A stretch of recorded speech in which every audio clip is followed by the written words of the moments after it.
Hello and welcome to episode 332 of the Mark and Me podcast.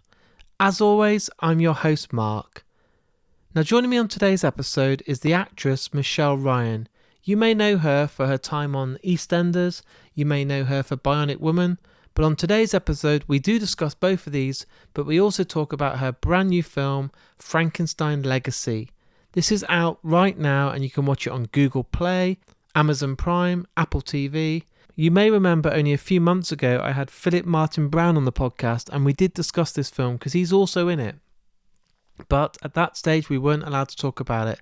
But don't worry, on today's episode, me and Michelle get to talk about it in great detail. But as always, I always like to touch base and talk about my last episode. On episode 331, I was joined by the film director Luke Hanlon. A massive thank you to everyone that tuned in and checked it out. It means a lot. And as always, the numbers were great and the response was fantastic, so thank you again. But today, it's all about Michelle Ryan, so I think the best thing to do is to get straight to it.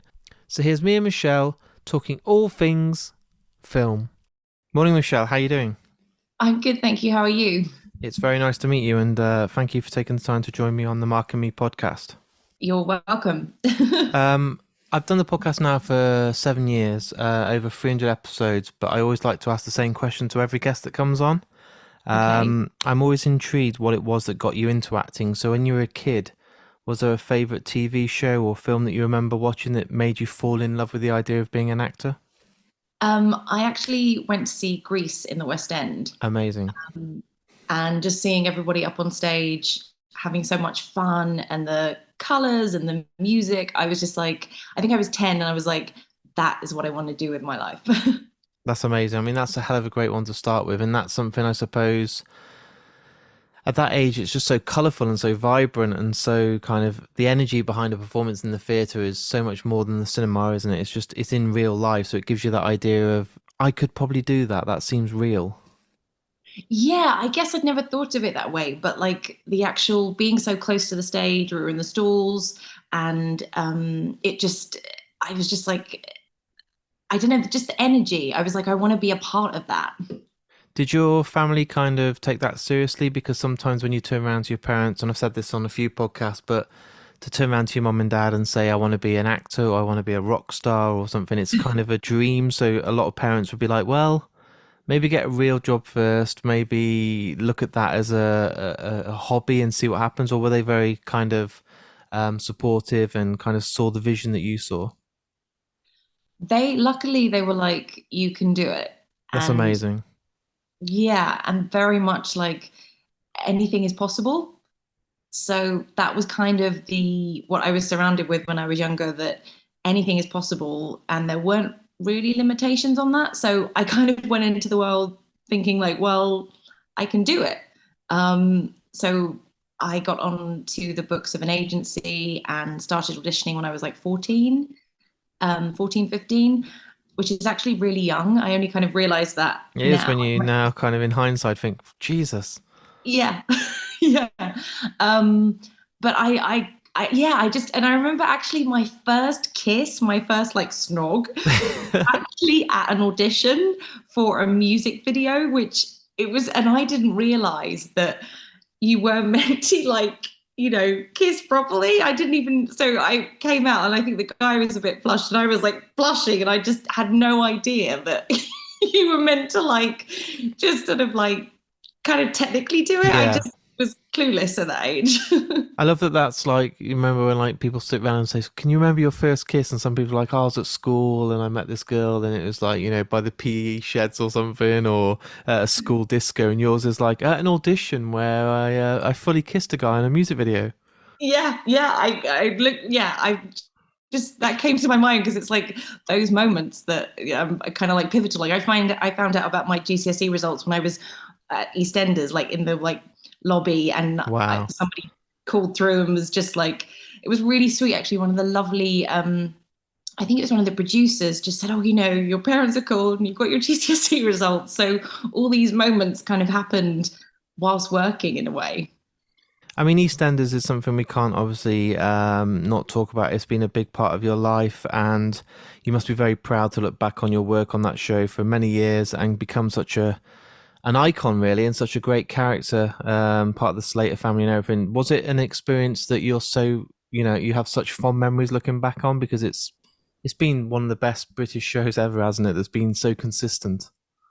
Yeah, I mean, that's something that even through all the other jobs that I've done, that was the hardest that I think I've ever worked Yeah. because the schedule is full on and you're playing like a character that, even with the accent, I did a film recently and we just did some ADR and I really had to like get corrected on the accent. So the fact that I did that for 5 years, again, I was sort of like, wow, that was something that I just did and I didn't really think much of it, but it's a real challenge. I think technically as well, everything about it. Now looking back, I'm like, that was the best sort of like apprenticeship and the best start. And also, I have so much admiration for people who are working in soaps and having done it myself because I don't think you're ever going to be in a situation where you're challenged in that way. No.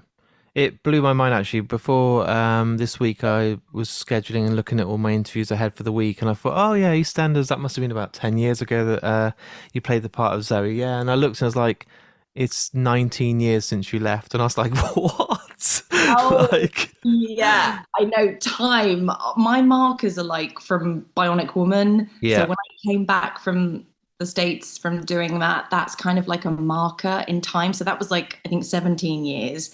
So it doesn't feel, it feels like a few years ago. It feels like 5 years ago I left, and then a few years ago yeah. I came back from Bionic Woman.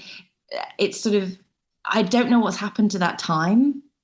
I always everything to me is just a couple of years ago, and yeah, anything that's England won the World Cup, yeah, 10 years ago. Everything's just a few years ago. But Bionic Woman, I mean, that was a great show, and to go over to America must have been probably quite scary. I can imagine being in your mindset, working on quite a lot of TV series beforehand, but that is a big step, isn't it? With the production, the value, the American culture, the kind of, it's like Hollywood, isn't it? It must have been a huge eye opener for you to kind of take that big step. It was, and it still to this day was one of the best things that I've ever been Yeah. part of. And just the training that I underwent, like the Krav Maga training, that has stayed with me through everything since because I think it's sort of like we did training in like a darkened room and I was working with knives and with guns and not real ones, but like, um, and it's sort of, it's unlike anything that I've done since. And working with such a brilliant company of actors, that was the other thing. Like everything works on a bigger scale over there, I found. And as you mentioned, the production values, it was a huge budget, and every episode was a huge budget. And it was like brilliant. It was just a brilliant experience. Does it feel real? Does it sometimes look back at like, did that really happen? Because it was such a huge occasion, and now every show that you fall in love with on telly doesn't get continued. All these big amazing shows on Netflix don't make it past the second series. So to look back at that time and know that series with the production, with the budget, with the whole everything that went with it. I know it's 17 years ago, but it was a time when TV was, I remember staying up and watching that, X-Files, some of these incredible TV shows that were just, it just seemed like one of the best generations of TV. I agree. I think it was unique, and I was Yeah. really like full of trepidation about like taking the role. And then there was part of me that was instinctively like, you need to do this. If you don't take this opportunity, then it won't come around again. So sometimes you're really unsure about like signing the contract. And the other thing was as well, as you mentioned, now television is has a really quick sort of end goal. Like sometimes it's just one season. Whereas back then it was you were signing like a 7 year contract. It's And insane, isn't it? yeah. So it's sort of like something like the X Files. I only discovered when I came back from doing Bionic Woman, Yeah. and I was like, you mentioned it, and I was just like, wow, it was such. And I actually met Gillian Anderson before watching it, so now I've had this again. There are so many moments where I'm like, wow, I got to meet Gillian Anderson, and then I've watched the X Files like years later, and I'm like, she was so good in it, and it was such an incredible series. Yeah, and it lasted like I think 9 seasons, which is just unheard of now, isn't it? Yeah. I mean, you see like I think like Law and Order, and I think shows like that go on. Yeah. And there's another show that my parents watch that I know that it's just been like there are like rare occasions where it goes past 5 years. But I think you're right that when I look back and sort of realize that it had that sort of stature and it had that moment in time, I feel really grateful and just there were so many funny moments as well, like being over in LA and doing press and then having someone shout out, Zoe. I was like, it's so funny. It's just like parts like, fans like working out when I came back from press tours and being at the airport for Bionic Woman, and then someone else in New York, I think it was, or LA, and sort of being like, Zoe EastEnders. So it's just, it's amazing. And then I was in filming in Malta, and then someone else, a fan, like with their family, were talking about Doctor Who, and so it's amazing when you travel. You think that you're traveling incognito, and then I love it though. You're like connecting with different people all over the world. It's Doctor amazing. Who fans, I think, have probably, I've been to some Comic Cons and stuff like that and done press at events, and I think those fans are on another level. Unbelievable fans, very dedicated, and it's amazing to see. But they are like the love they have for anyone that's ever been in one episode, even if it's a voiceover, you're a hero instantly to their fan base. Yeah. And playing Lady Christina de Souza was Yeah. again like a gift from Russell T Davis. It was like it came very quickly after Bionic Woman, and there was sort of again some stunts involved, and again it felt like the perfect fit. It was almost like someone said, "Oh, what kind of character?" And it was almost like I don't think it was written with me in mind, but it felt like it just was meant to be. And how's the last few years? Because I've seen you've obviously done some sort of mini series, some shorts, a few TV shows, and then even a podcast series. But you've kind of had like a couple of years off in between and stuff. Are you just enjoying life and taking time out and not focusing too much on being too busy? You're trying to get a good work-life balance? Well, I've actually been writing Lovely. and been like painting and doing lots of creative things whilst waiting for the right project. Um, I think that there are sort of like transitions in each career.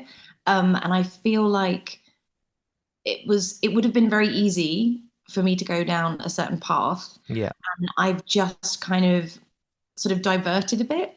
And I'm just finding I've actually moved agents. So I recently signed with a new agent. So it just feels like a kind of different, really feels like a different era and Yeah. a kind of like sort of collective of so many different experiences. And I think I'm turning 40 this year.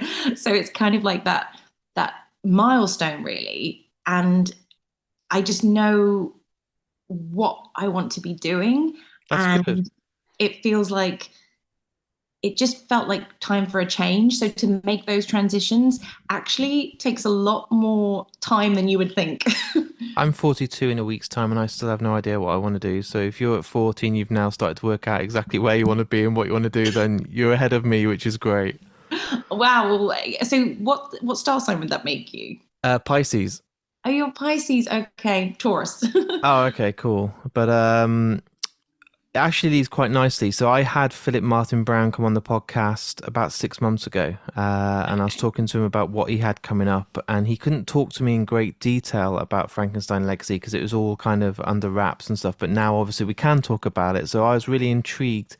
You said you had a new agent, so maybe it came through that. But how did the project of Frankenstein Legacy come about for you? Well, I had a kind of run of two really brilliant offers in the same year, which was 2022. So one was Frankenstein, Yeah, and it was something that just came through my agency, and I just loved it. I love period pieces, and the Mary Shelley's Frankenstein is a story that I've always been intrigued by.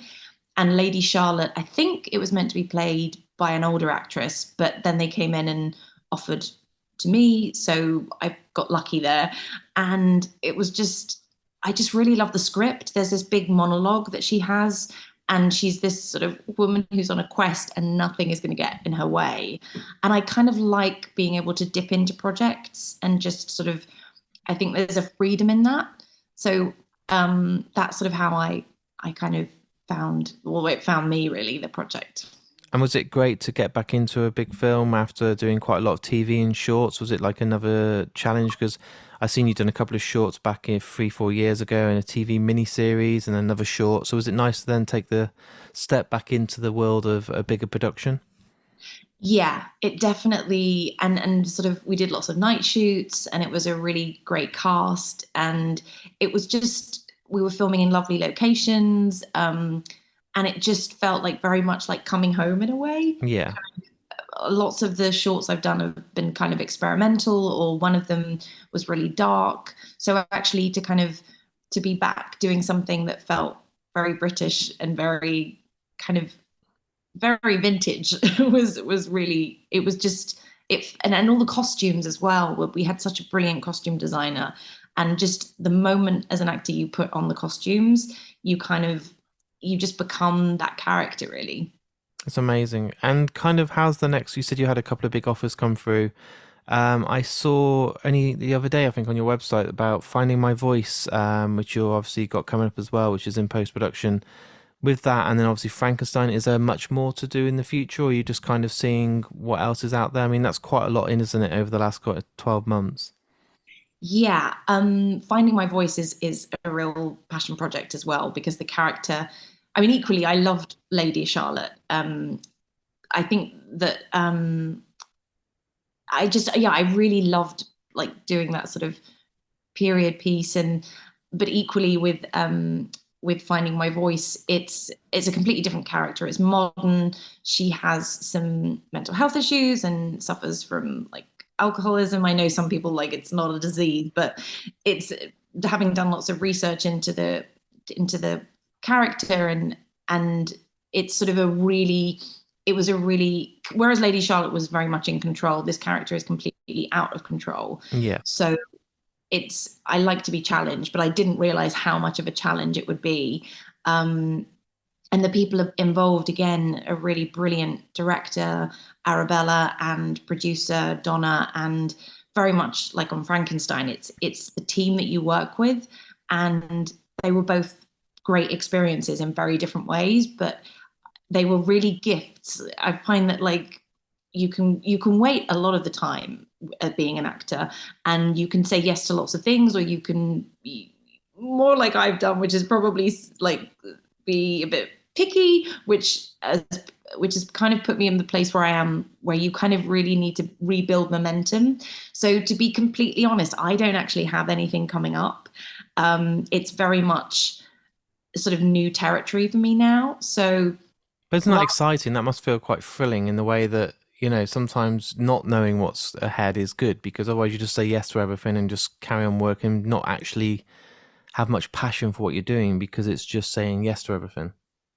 well, yeah, I think it's a balance, and I think that you're right though. There is something like there's a risk in not knowing what's going to happen, and I think that I've always been a risk taker. Once somebody said to me, you're like it's like you're a gambler, like you're high stakes and you go all in, and it's, I guess there is a part of like a thrill when you, I mean, I've had some really great meetings recently which have been really exciting, and I think there's something sometimes about even just meeting on a project and auditioning, you kind of get a moment to play that part, even if you don't get the part, or even if you're waiting. There's so much waiting involved, and you get, well, I get so passionate, and then you don't hear anything, and you're sort of, it's just it. You really then have to like emotionally unhook from things. Um, but luckily, I'm kept busy because we did some ADR recent, like Yeah. weekend for Finding My Voice. So even just in the ADR session, I was like, wow, you realize how much goes into performance and acting. And it's ADR. I know some people find it, would prefer to use the original recordings, but I always find that you can actually improve things. And I just like being around people who like technically know how to sort of do things. And it's just There's always interact. something to learn, isn't there? There's always something creative happening. I've been on set of quite a few films, and the ADR process is mind blowing because it can just add another dimension, another level to your performance, and I think it's a gift. Yeah, I think it's but even talking to you today, I mean it's I love interacting with people. I just find it so interesting. So I just yeah, I mean it's fun. It We'll makes come life back on. We'll do another hour special instead of it being limited. That's always good. If you ever want to come back on, we can talk more about acting, more about your creativeness. I like the idea of talking about your artwork. That sounds great. well, it's something that my nieces really love. So it's kind of like I haven't really shown any of it, but there No, is one piece that I've made that I kind of really feel proud of. that's good. Yeah. So I think it's more of just something like I'm learning guitar. I think it's when you're waiting between jobs and you're creative, then I think it's something that keeps your mind ticking over. Definitely.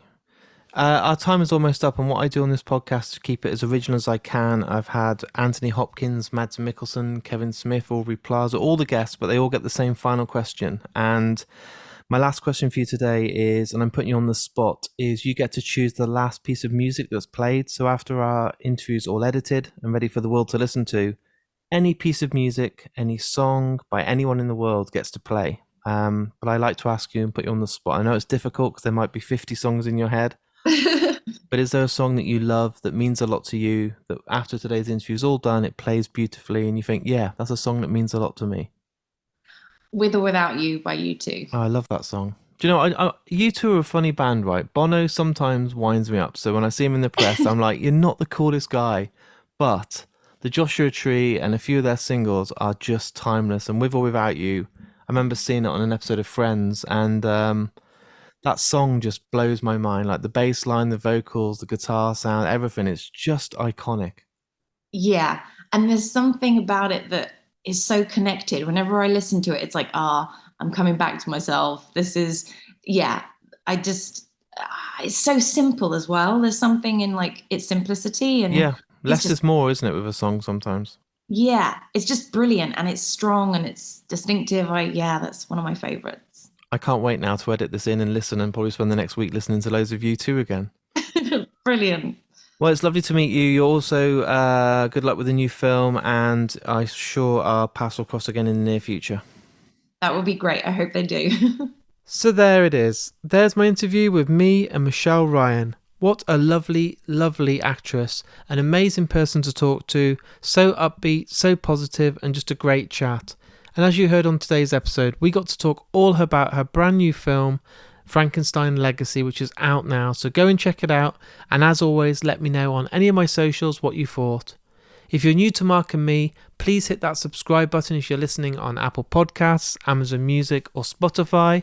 I do have a Patreon account, so if you go on to markandme.com, there's a link on there, and on there you can help and subscribe to the podcast via Patreon. What that allows me to do is by you basically giving me a couple of pounds a month, I get to go out there and record more episodes for you guys at home and host the podcast on a number of different directories. Also, the podcast will always remain free, so if you don't want to do Patreon, all I ask is you hit that share button. I'm on Facebook, Twitter and Instagram, and it really goes a long way. And finally, just before I go, I want to give a big shout out to the sponsor of the podcast, Richer Sounds. If you're in the market for a brand new TV, home cinema surround sound system, Sonos, some headphones, or just anything within audio and visual, check out richersounds.com, and thank you to those guys for sponsoring me each and every week on the Mark and Me podcast. As always, everyone, thank you for taking the time to listen to today's episode. I hope you've all enjoyed it. Remember, I have a YouTube channel, so if you haven't subscribed to that, jump over to YouTube, find Mark and Me and hit that button. And I'll be back in a few days with another brand new episode. So until then, look after yourself, take care, and I'll speak to you all very soon.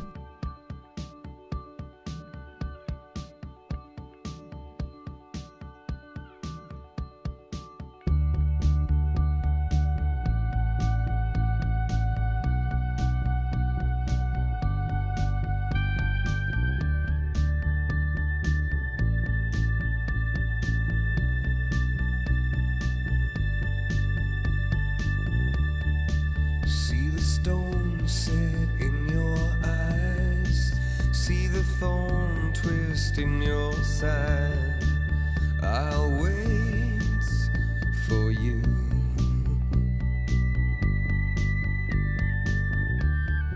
Sleight of hand and twist of fate. On a bed of nails she makes me wait. And I wait without you.